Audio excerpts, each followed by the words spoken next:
പെയ്തൊഴിയാത്ത കണ്ണുനീരിനെ നിറപുഞ്ചിരിയോടെ അതിജീവിച്ച ചാരുവിന്റെ കഥ പെയ്തൊഴിയാതെ ഇന്നു മുതൽ എല്ലാ ദിവസവും വൈകുന്നേരം 6:30 നമ്മുടെ സ്വന്തം സൂര്യ ടിവിയിൽ. അമ്മേ അമ്മേ അമ്മേ ഒന്ന് നിക്ക്. എന്താ അമ്മേ, എന്താ കഴിക്കാതെ എഴുന്നേറ്റ് പോകുന്നത്? വാ വന്ന് കഴിക്കേ. എന്തിനാ ഇങ്ങനെ മുഖം മറച്ചു പിടിച്ചിരിക്കുന്നത്? കഴിക്കാതെ എഴുന്നേറ്റ് ഓടിക്കളയുന്ന എന്തിനാ? എന്തോ കള്ള ലക്ഷണം ഉണ്ടല്ലോ.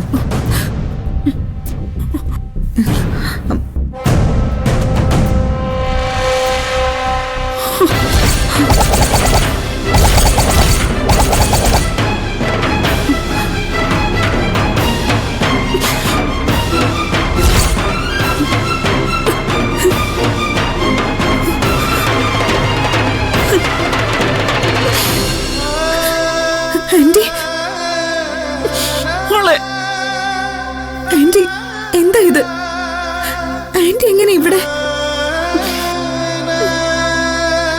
ഈ യാചകരുടെ കൂടെയാണോ ആന്റി ഭക്ഷണം കഴിക്കുന്നത്? ആന്റി ഗൗതമിന്റെ അമ്മയോ?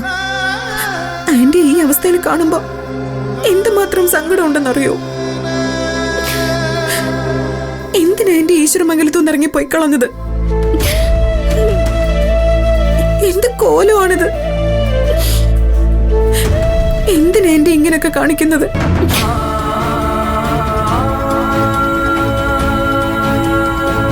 മതി, ഇനി ഇങ്ങനെ അലഞ്ഞു തിരിയാൻ ആന്റിയെ വിടാൻ പറ്റില്ല.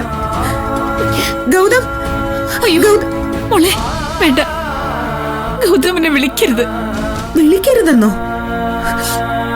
ആന്റിയുടെ ഈ അവസ്ഥ ഗൗതമം കാണട്ടെ. ഇന്നത്തോടെ ഈ അലഞ്ഞു നടക്കളി ഞങ്ങൾ അവസാനിപ്പിക്കും.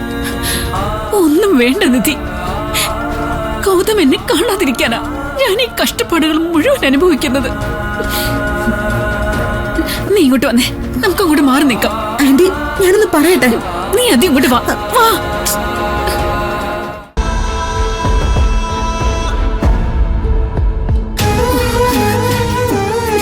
ആന്റിക്ക് ഇത് എന്താ പറ്റിയത്? ഇവിടെ എങ്ങനെ വന്നു? ഗൗതമിന്റെ അമ്മയെ ഇങ്ങനൊരവസ്ഥയിൽ കാണേണ്ടി വന്നത് എത്ര വിഷമമാണെന്നറിയോ? എല്ലാം നിങ്ങൾക്ക് വേണ്ടിയ മോളെ.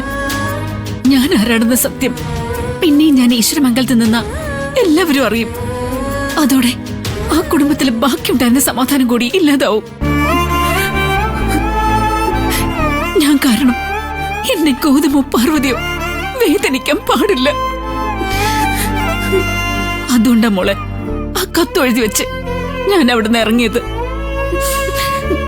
പക്ഷേ അവിടുന്ന് ഇറങ്ങിയതിന് ശേഷം ഒരു പോള കണ്ണടക്കാൻ എനിക്കായിട്ടില്ല.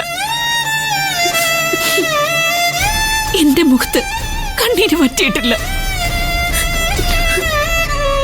എന്റെ മോനെ കാണാതിരിക്കാൻ ആവില്ലായിരുന്നു എനിക്ക്.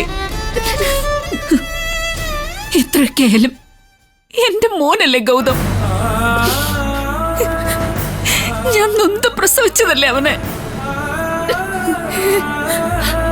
30 വർഷങ്ങൾക്ക് ശേഷം എനിക്ക് തിരികെ കിട്ടിയതല്ലേ. അവനെ ഒന്ന് കാണാതിരിക്കാൻ പറ്റുമോ? എവിടെയെങ്കിലും വെച്ച് മറിഞ്ഞു നിന്നെങ്കിലും അവനെ ഒന്ന് കാണണമെന്ന് തോന്നി. ഈശ്വരമംഗലത്തേക്ക് വരാൻ പേടിയായിരുന്നു. അതുകൊണ്ടാ ഗൗതമിന്റെ ഓഫീസിലേക്ക് പോയത്.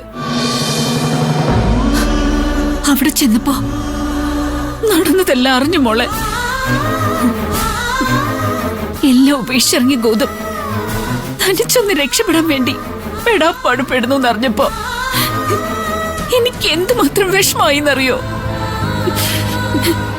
രാജാവിനെ പോലെ ജീവിച്ച എന്റെ മകൻ വീട്ടു ചെലവിന് പോലും കഷ്ടപ്പെടുന്നു എന്നറിഞ്ഞപ്പോ അവന് വേണ്ടി 7 ദിവസം ഈ അമ്പലത്തിൽ ഭജനം ഇരുന്ന് പ്രാർത്ഥിക്കാന്നല്ലാതെ ഈ ഗതി കെട്ടവക്ക് വേറൊന്നും ചെയ്യാനാവില്ലല്ലോ മോളെ. കഴിഞ്ഞ 6 ദിവസമായി ഞാൻ ഈ അമ്പലത്തിലുണ്ട്. 2 നേരവും ഇവിടുത്തെ അന്നദാനത്തിൽ നിന്ന് ഞാൻ കഴിച്ചു. ഇവിടെ കിടന്നുറങ്ങി. ഏതു നേരവും ഞാൻ എന്റെ മോന് വേണ്ടി പ്രാർത്ഥിച്ചു. ഇന്ന് 7ാം ദിവസം ഭഗവതി എന്റെ മോനെ എന്റെ കൺമുമ്പിൽ കാണിച്ചു തന്നു. മാത്രമോ ഒരു നേരത്തെ അന്നത്തിന് ബുദ്ധിമുട്ടി എന്റെ കുഞ്ഞ് അന്നദാനം നടത്തുന്നതും എനിക്ക് കാണാനായി.